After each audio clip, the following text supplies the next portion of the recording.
Takže čau všichni, já jsem Jáchym a dneska jsem si pro vás připravil ochutnávku z Candy Store, kde jsou japonský dobrůdky, americký a ještě jsou tam další věci, které jsem nejen koupil z Candy Store, ale z dalších obchodů.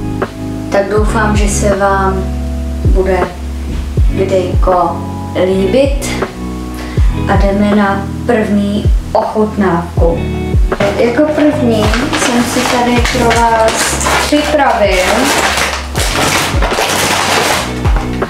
japonský Oreo s příchutí matcha a fíky. A já myslím, že bychom se rovnou mohli vrhnout na tu ochutnávku.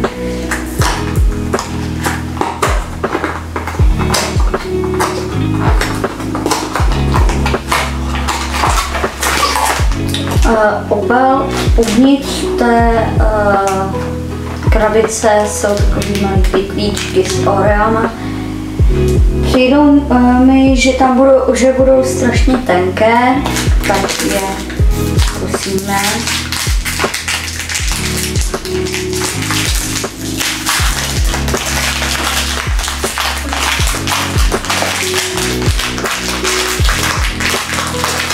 No. Takhle nějak vypadá Oreo. Vypadá to jako normální, jenom je hodně tenčí. Takhle vypadá uvnitř. A jdeme to ochutnat.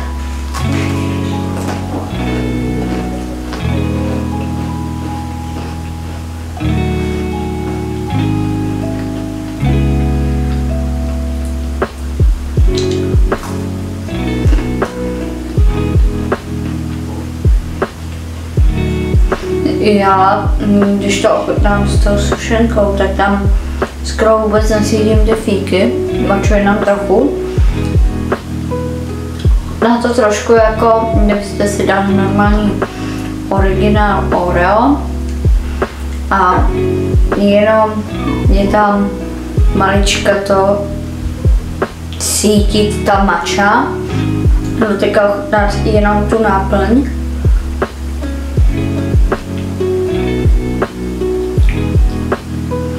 Fíky tam jdou cítit docela hodně, když si dáme jenom tu náplň.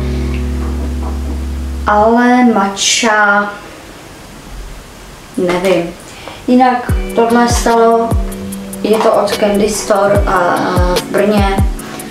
Stalo to 89 korun. A já tomuhle dávám 6 z 10. Ochutná to fakt zajímavě. Jako další jsem si pro vás připravil taky japonský Oreo, taky stalo 89 korun z Candy Store a je to tenhle z asijských sušenek Haotyun, nevím, jak se to čte, já se omlouvám, pokud to čtu špatně. A je to tentokrát trošku, myslím, že tohle mi bude chutnat víc, než tady ten matcha s fíkama. Uvnitř je skoro, no, je úplně jiný ten obal. Není to jako tady v tomhle.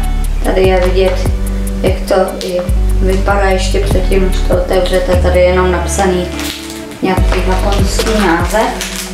Je to tu jdu tady ochutnat.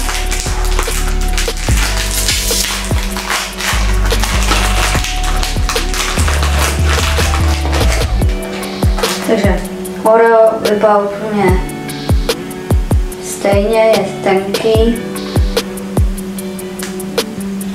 A uvnitř ta náplň je úplně jiná.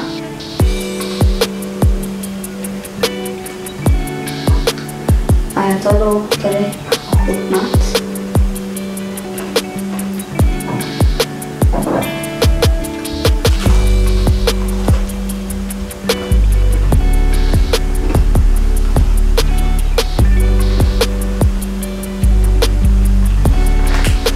Tady je strašně intenzivní chuť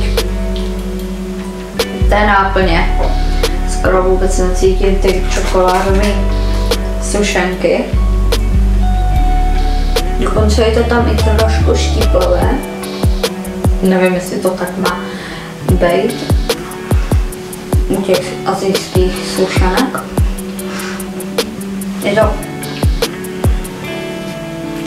Je to lepší, akorát tady zase je, tady bylo málo té náplně, tady je zase hodně té náplně. Tomuhle dávám trošku víc, protože lepší je to z toho náplní, když je tam víc té náplně. Dám tomu 7 z 10 a je to na podobný lize. Jdeme konečně na americké sladkosti. Reese's, velice známá americká pochoutka. Jenom v čem je tady rozdíl je v tom, že není to takový ty normální plněný košíčky. Jsou malý a jsou takhle zabalený.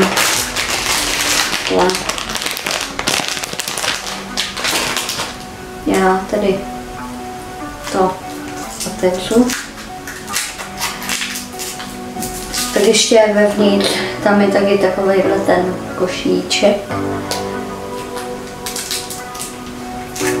Úplně podobný jako ty v normální velikosti. A chutná je úplně stejně. Jelikož mám rád Reese's, tak tomuhle dávám 10 z 10. Tohle tentokrát je tady z Candy Store a koupil jsem to za 69 korun, myslím. Asi, ano. Tak a konečně jdeme na tu poslední věc. Ta tentokrát je velice speciální, protože je to od Mr. Beasta čokoláda, velice známá These Nuts. Je to tohle asi nejdražší sladkost, asi určitě. Stála mi 129 korun a byla z automatu American Drinks, které najdete v Olomouci, v Brně, v Praze, v Jihlavě a tak dále. Já to už tedy otevírám a teď si ukážeme design té čokolády. Velice hezký je ten design, takový neoriginální. Nahoře je napsaný Share, dole Devor.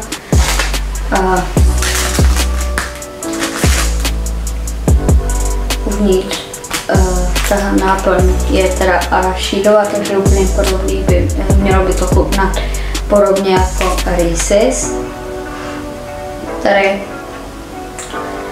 já jdu tady ochutnat Mr. Beast čokoládu.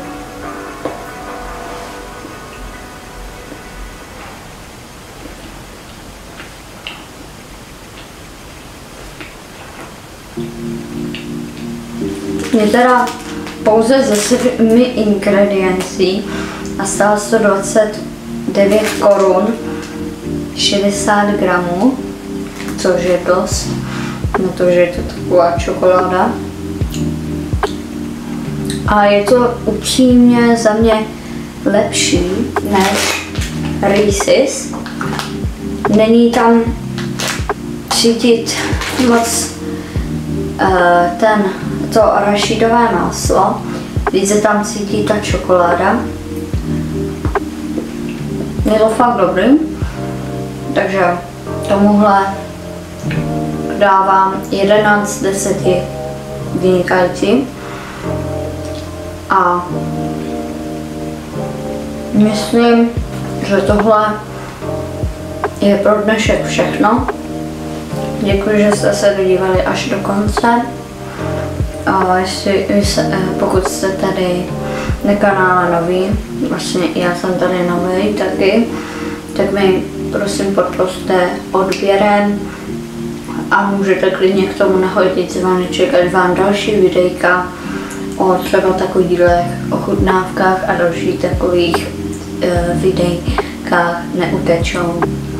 Tak brzy na viděnou a čau čau.